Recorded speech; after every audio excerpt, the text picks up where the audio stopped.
কমিটির অন্যতম যুগ্ম মহাসচিব জননেতা হাবিবুল্লাহ খান সোহেল ভাইয়ের মুক্তির দাবিতে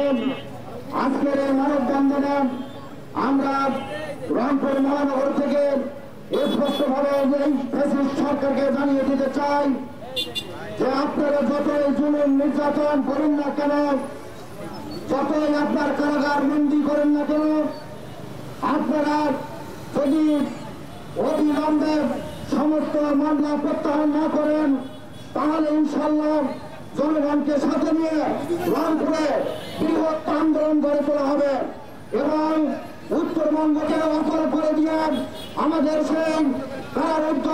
জননেতা জনাব হাবিবুল্লাহ খানকে আমরা মুক্ত করে আনবো ইনশাল্লাহ। সংগ্রামী ভাইয়ের আমার পরিশেষে আমি এটুকু বলতে চাই যে অবিলম্বে তাকে মুক্তি দিন এবং সবাইকে আমি আজকের এই মানববন্ধন থেকে ধন্যবাদ জানিয়ে এই ফ্যাসিস্ট আওয়ামী লীগের শেখ হাসিনার